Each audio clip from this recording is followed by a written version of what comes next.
So last week, the lie that we spoke about was burning up. So this week, what we're going to talk about is that Jesus was not born in December. And I can prove that to you scripturally. So the last time we did a bunch of lies with any sort of sequence or multiple days was actually in September of 2003. But I spoke about Jesus not being born in December. I did several days worth of videos just this past January, so 7 months ago. I am going to do an abridged version of that because these lies that I present to you are not necessarily presented to cover all of the information every single day. It's just to give you some of the information. So this is abridged, but there's a reason that I'm showing you this coffee cup. So, funny story. This man was speaking about what to do with your leftover coffee, and he said that you should use it to make this Italian frozen iced coffee drink called granita. And I thought to myself, who has leftover coffee? That is not anything that exists in my world. So even if I don't drink it in a day, I drink it the next day, even if I drink it cold. So it was kind of funny, but there is this iced coffee frozen drink called granita. So I had never heard of that before. So the point of the story is this: just because I had never heard of granita before, or the fact that anybody had leftover coffee before, doesn't mean it isn't true. So I might be sharing something with you that you've never heard before. That doesn't mean I'm not telling you the truth. So let's look at this with this abridged version of proving that Jesus wasn't born in December. So keep in mind that for the people of Jewish faith, they have a sacred year and a civil year. And so God talks about that in the book of Exodus. He talks about the Passover lamb, etc. We know that for God, He says the first month of the year is in the springtime. So we're going to kind of skip those passages just because I need to do an abridged version.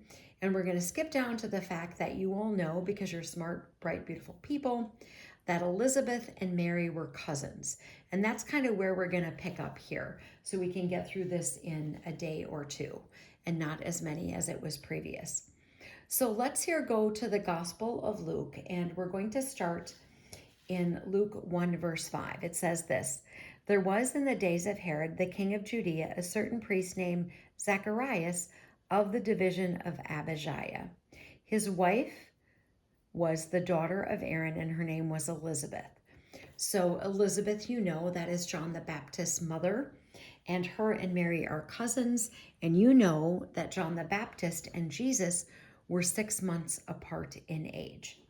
So the story goes on to say that when Zacharias returns from doing his priestly duties, that that Elizabeth would conceive. And you know the story and all of that, and he's not able to speak, etc. That's all part of the story if you want to read in Luke chapter 1. But this is really just to prove that Jesus wasn't born in December. So that portion you know, and we need to move on here to the First Chronicles Old Testament passage, because it tells us that Zacharias was a certain priest of the division of Abijah. So there are these priestly divisions where they have to go and they have to be in the temple and perform their priestly duties. So First Chronicles 24 verse 10 says this, and these are weeks: the 7th to Hakaz, the 8th to Abijah. So we know that Zacharias would have gone to perform his priestly duties in the 8th week. So when we get to First Chronicles 24:18, it says this: the 23rd to Delia, the 24th to Messiah. Well, that's only 24 weeks. That's not enough time, but they have to go twice. So if we take 24 times 2, that gets us to 48. That's not the right number of weeks, but keep in mind that there are 3 times a year that they have to be in Jerusalem: Passover, Pentecost, and the Feast of Tabernacles. And that would get you to 51, because in God's calendar, a month is 29, 30 days times 12 is 360. Divide that by 7. by 7 days, you get to 51 weeks. Join me tomorrow. Armor up, we ride at dawn. May God bless you as always. Have a great day.